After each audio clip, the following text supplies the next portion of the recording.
गुजरात के महात्मा मंदिर से ये सीधी तस्वीरें आप देख रहे हैं। शपथ ग्रहण समारोह का दरअसल यहां पर आयोजन किया गया है। गुजरात में मुख्यमंत्री भूपेंद्र पटेल मंत्रिमंडल में नए मंत्री आज शपथ ग्रहण कर रहे थे। कार्यक्रम समाप्त हो चुका है। हर्ष सांघवी ने कैबिनेट में मंत्री पद की शपथ ली है। इसके अलावा गुजरात के डेप्यूटी सीएम भी हर्ष सांघवी बनाए गए हैं। अधिकतम मंत्रियों की संख्या को लेकर लगातार कयासों का जो दौर था वो जारी था, लेकिन जब कल रात को पूरे मंत्रिमंडल ने इस्तीफा दे दिया तो उस खबर से हर कोई चौंक गया।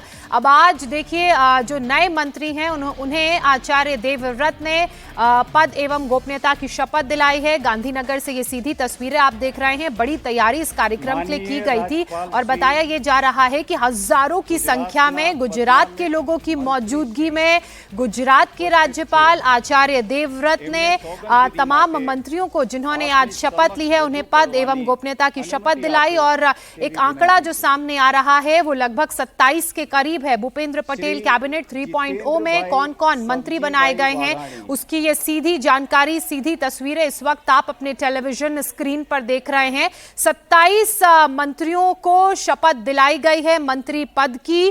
और किन किन इलाकों को साधने की कोशिश की गई है, कौन कौन से रीजन से ये विधायक आते हैं वो आपको बताएंगे। लेकिन पहले बता देते हैं कि भूपेंद्र पटेल कैबिनेट 3.0 में स्वरूप जी ठाकुर, दर्शनाबेन वाघेला, जीतूभाई वाघाणी, रिवावा जडेजा, डॉक्टर जयराम गामित के अलावा श्रीकम भाई छांगा को साची श्रद्धा અને નિષ્ઠા ધરાવીશ।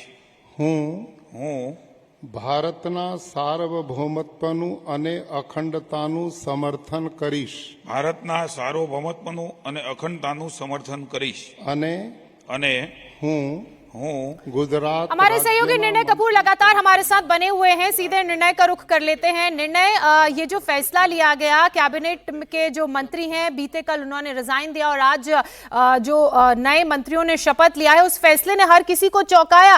जिस टाइमिंग पर ये फैसला लिया गया है, मंत्रिमंडल का विस्तार किया गया है, इससे क्या समझा जाए और कौन कौन मंत्री बनाए गए हैं?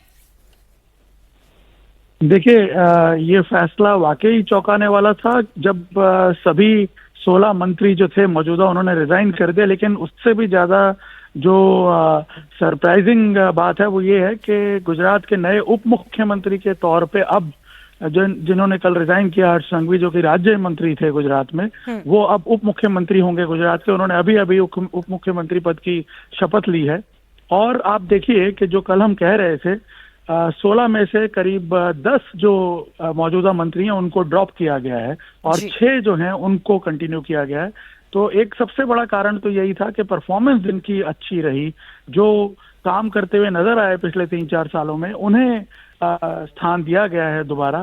और ये बात गुजरात की जनता में लगातार चल रही थी कि कुछ 1-2 मंत्री जो हैं उनको छोड़ करके बाकी सबको लेकर के एक अनरेस्ट था, एक एंटी इनकम्बेंसी सी पैदा हो रही थी। मुख्यमंत्री की खुद की इमेज बहुत अच्छी थी, लेकिन आपको एक बात बता दें कि पिछले कुछ समय में हमने लगातार देखा कि हर्ष सांघवी जो है वो एक फेस बनते जा रहे थे गवर्नमेंट का। और सारे अहम मामलों में, सारे अहम मंत्रालयों से जुड़े कामों में जिनका उनसे ताल्लुक भी नहीं था, उसमें भी उन्हें एक रेस्क्यूअर के तौर पे यूज किया गया। कई जगह उनकी उपयोगिता उन्होंने जो है साबित की और आज उसका आप देखिए रिवॉर्ड भी मिला। और यही शायद नरेंद्र मोदी के काम करने की, प्रधानमंत्री नरेंद्र मोदी के काम करने की शैली है कि एक साथ पहले सभी को रिजाइन करवाया गया और उसके बाद जिन लोगों ने काम किया है, जिनकी परफॉर्मेंस अच्छी है, उन्हें दोबारा कैबिनेट में स्थान मिला। और स्थान नहीं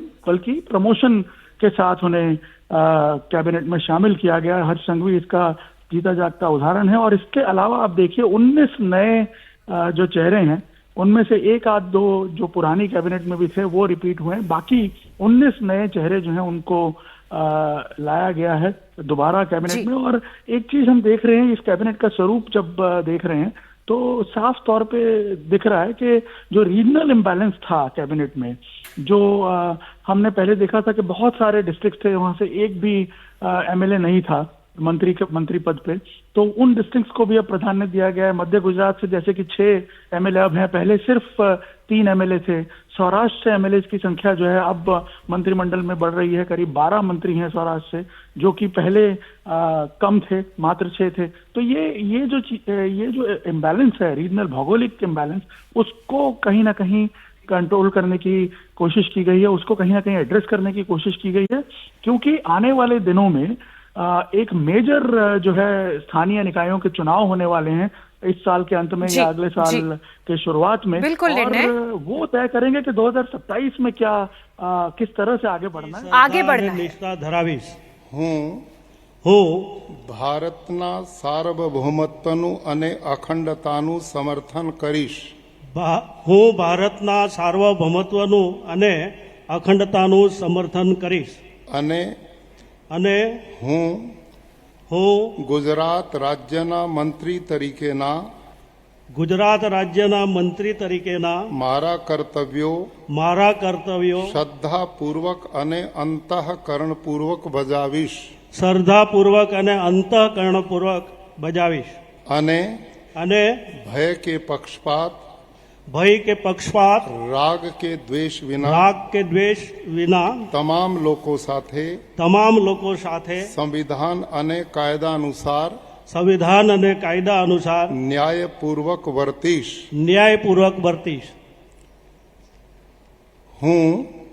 હું નરેશભાઈ મગનભાઈ પટેલ ઈશ્વરના નામે સોગંદ લઉં છું કે હું ગુજરાત રાજ્યના મંત્રી તરીકે જે કોઈ બાબત મારી વિચારણા માટે લાવવામાં આવશે અથવા મારા જાણવામાં આવશે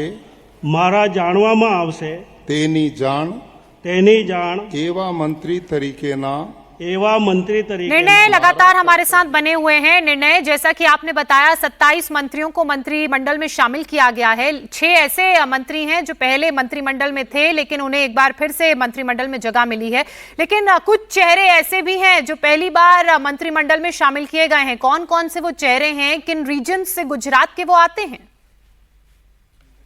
देखिए, इस बार आप जो मंत्रिमंडल देखेंगे वो एक नए प्रकार का एक्सपेरिमेंट होता हुआ दिख रहा है। जैसे पिछली बार आपने देखा था, जब विजय रूपाणी को उनके पद से हटाया गया था, उन्होंने जब इस्तीफा दिया था, तो पूरा का पूरा मंत्रिमंडल बदल दिया गया था। इस बार इन 3-4 सालों के एक्सपीरियंस के आधार पे एक चीज जरूर सामने उभर करके आई है कि मंत्रिमंडल में एक मिक्स होना चाहिए एक्सपीरियंस और नए चेहरों का।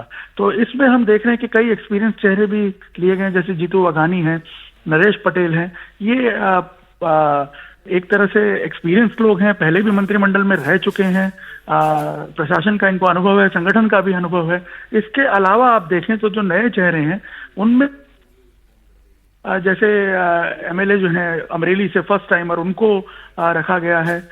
इसके अलावा कई और साउथ गुजरात से कुछ नेताओं को रखा गया है। तो ये सारा जो एक मिक्स क्रिएट करने की कोशिश की गई है, जिसमें आप जो युवाओं के एस्पिरेशंस हैं उनको भी एड्रेस कर रहे हैं। निर्णय इसके अलावा क्रिकेटर रविंद्र जडेजा की पत्नी की बात भी की जाए। 2022 में वो पहली बार विधायक बनी, इस बार उन्हें भी मंत्रिमंडल में शामिल किया गया है। महिलाओं को भी तरजीह दी गई है, वो भी फर्स्ट टाइमर है, उन्हें भी मंत्रिमंडल में जगह मिली है।